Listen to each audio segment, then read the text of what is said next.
Hello everybody. All right, so this is week 3 of our Corona self-isolation. You think it, I drink it. I've got a drink here from Edgar. I'm super excited to try. So's Mia. I know that she is. We're going to start with our Frostbites, pink grapefruit and tarragon cordial. We're going to have some gin. We're going to have some pomegranate. And we're going to finish it with a little bit of soda at the end. So let's start building. We will do a little bit of ice in here first, just to get everything nice and chilled. All right. We will do, I think, an ounce of this. Maybe about 3/4. So we're not trying to build a big drink here. And we will do 2 of the gin.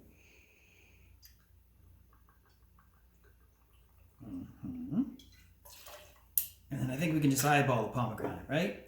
Let's do it. Eyeball. Sweet. I'm excited about this one. I think it's going to be like nice and sour. Okay. We will put a little bit of ice in here. Soda water first, right? Yeah. No. No? What do I do first? The drink? Oh my goodness. That's why I have such a beautiful director. Helping me out all the time. That's a nice color. I like that a lot. Soda water, right? Yep. Yep. Soda water. Oh. And the grapefruit slice. Don't follow me over here. Oh yeah, here we go. Okay. That's like a nice little breakfast drink. Okay, Edgar, let's give it a try.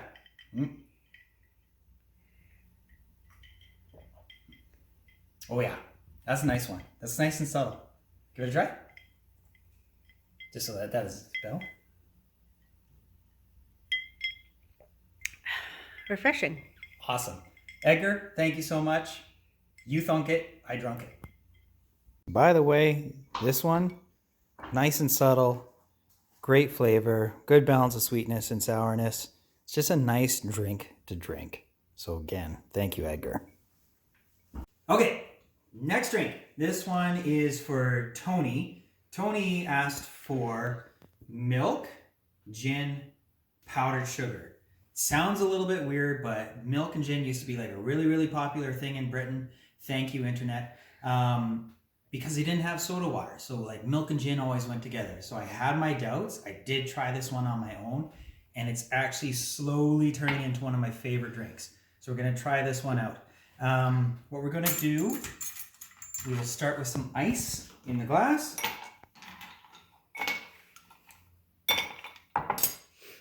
I've made chai simple syrup previous.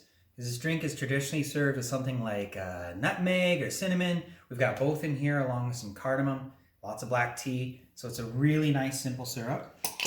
Ooh. Start with a bit of that. Next comes gin. And we'll do like a 1.5 pour. There we go. And some milk. I know, right? But I promise this is a really tasty drink. It's actually, again, becoming one of my favorites. Give that a little stir. Why is it becoming one of your favorites? This one really reminds me of horchata, which is also like one of my favorite things to drink. Can you explain what a horchata is? Not very well. It's a Mexican drink. It kind of tastes like rice pudding with lots of cinnamon. It's got rice. It's got what? Rice? It's a rice alcohol with rum? I don't know if it does. I can't recall. Oh my god. I thought it was rice milk in a horchata, but I could be wrong. That could be totally right. Anyways, give this one a try, Mia.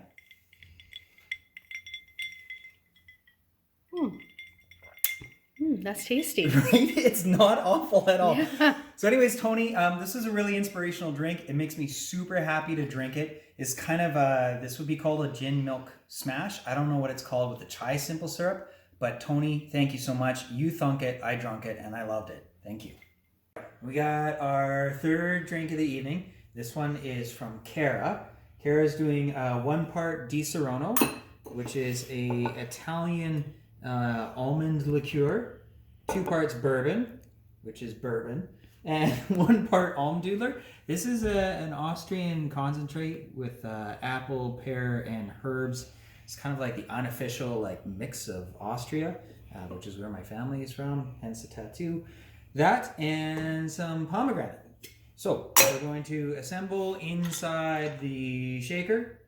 Where did I put there?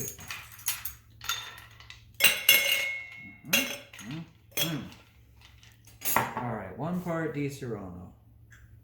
Let's make this a little bit smaller so that we can survive the next couple of drinks.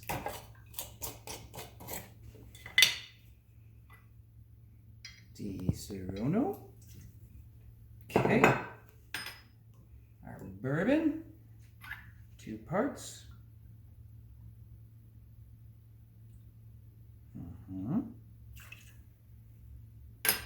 The Almduddler, 1 part. Okay, and we will just eyeball the pomegranate like we always do. Okay, and then we will give that a nice little shake.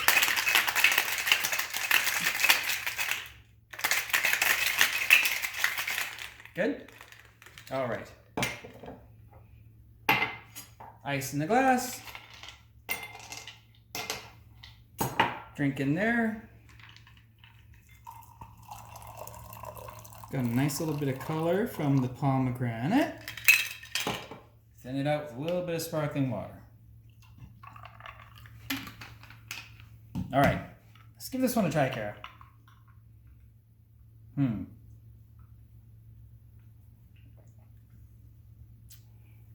You know what? That actually ended up as a really nice drink again. So the bourbon is really, really nice. It's picking up the almond from the Disaronno. It's picking up the herbaceous flavors from the Almduddler. It's a little bit sweet. Good thing I put in the sparkling water. So I actually really like this drink. This is one I'm going to keep drinking, I think. It's absolutely delicious. Thank you, Kara. You thunk it, and I drunk it. All right.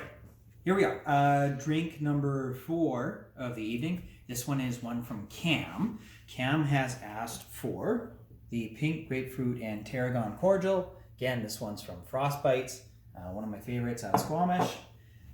Rum, we're going to be using Havana Club 7 Annuals. Cold tea, the cold tea that I have on hand is the Berry Victoria. This is from Silk Road Tea down in Victoria, one of our favorite tea suppliers. And herbs.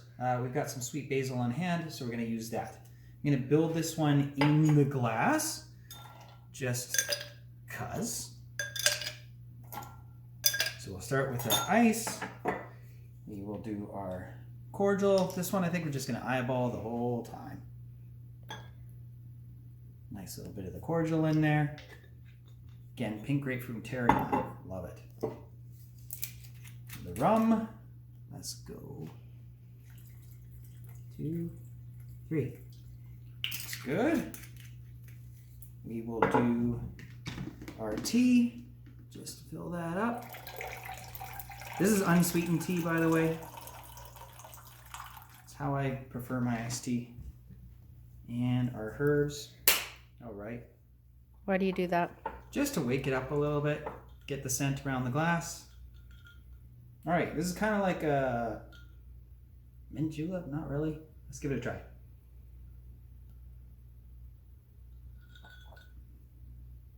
I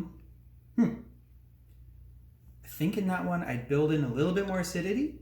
It's a nice drink, like it's a good start to a drink. Doesn't quite have the complexity that I'd want, so I think I'd try and build in a little bit of acidity, maybe some lemon in there. And a little bit more sweetness, actually. I'd go a little harder on the cordial. So it's a good start to a drink. I'm going to keep working on this one, Cam. Thank you so much. You thunk it, and I drunk it. Okay, final drink of the evening. And this one's going to have like a couple lessons involved. Ashley has asked for Earl Grey syrup, pineapple habanero cordial, gin, and zest of raspberry. First thing we're gonna do is we're gonna take out the pineapple habanero. I love it. It's like one of my favorite cordials, but it doesn't make a lot of sense with the flavor profile that we got going on. We're mixing like different regions of food and different regions of flavor, and they just fight. So we're gonna substitute a little bit in there. We're gonna just take that one out, and we're gonna add instead of some acid with a lemon. So what we're gonna be doing, let's start with our raspberries. She did ask for zest of raspberry. You can't zest raspberries. Zesting is for non-waxy fruit, usually Citrus fruits. citrus fruits, yeah. Your oranges, your limes. So we will muddle up the raspberries in the bottom of the glass first. What does that do? I'm waking it up. I'm making like a nice little mash. Starting to build flavor right in the glass from the outset. Next we're gonna have our gin. So we'll do... You want to put the ice in first. Yeah, I do. One of us is like, just likes drinking. One of us actually understands food. And the one that understands food is behind the camera. Also why she's my partner and I love her. All right, let's get some gin in there. Am I allowed to pour some gin in? Yeah. All right. Let's go with the gin. Let's get the lemon next.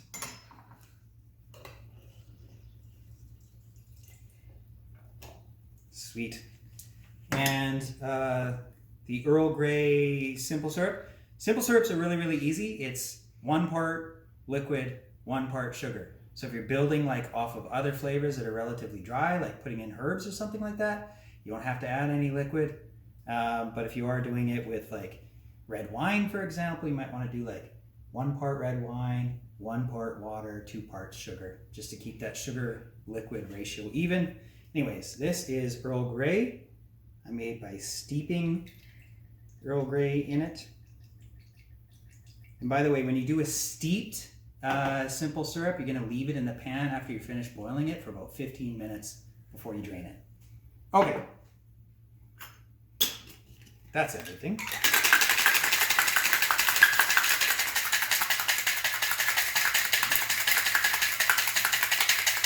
Oh, it was arm day today. That's good enough. Holy cow, that got really cold and sealed it up really tight. Oh, okay, we got lucky on that. Okay, whoop.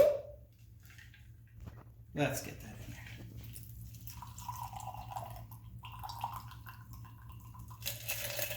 there. Okay, we're gonna top it off with a little bit of ice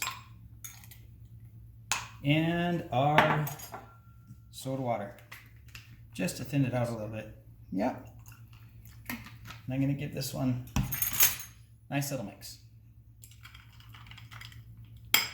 Okay, so let's try that one out. Oh, I like the smell of that. Raspberries are nice. Yeah, that's a good cocktail. Really, really like that one. The Earl Grey is kind of interesting because between the raspberries and the lemon, I'm picking up kind of like the citrusy, fruity flavors that you get of the bergamot, which is also, I mean, not a lot of people necessarily know. You have the bergamot flower, but it's also a citrus fruit. We tried it in Italy. It's terrible fresh, but it's a very great flavor. And again, it's playing with these citrus flavors that are in the cocktail. So thank you so much, Ashley. We really appreciate it. Nice floral cocktail, lots of good flavor. Sorry we had to make some substitutions, but not everything that you thunk I drunk. So again, thank you everybody for this week. Stay safe out there. Happy hunting, good drinking. So post drinking on this, Mia had a really good idea. Next time if we were gonna make this drink, we probably muddle the raspberry inside the shaker. And as we poured it out, we put it through a fine strainer just to get rid of all those seeds. Again, the flavor is really great, but we want to have that like better mouthfeel. So good tips, Mia. Really appreciate it.